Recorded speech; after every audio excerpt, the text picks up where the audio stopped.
Hérna er ég með 3 vélritunarforrit. Ég vil hafa þau öll hópuð saman.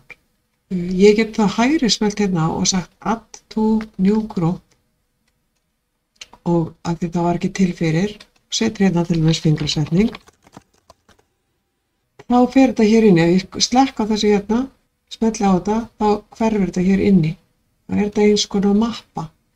Ég get farið hérna á hinn líka, add to group og hérna er hún komin, smelli á fingrasetning. Það er sama hér, þannig þetta er allt fingrasetningar forrit.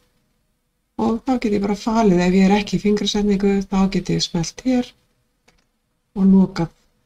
Ef ég myndi slökkva á öllum flipunum hérna, exa, þá gæti ég lent í því að þessi hópur hérna, eða mappa, væri ekki lengur til.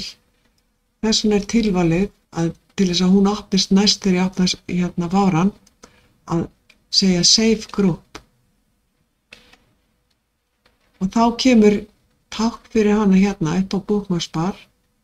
Þannig að næst þegar ég opna flipa, þá get ég bara smellt hér, þá kemur þessi grúpa upp hérna.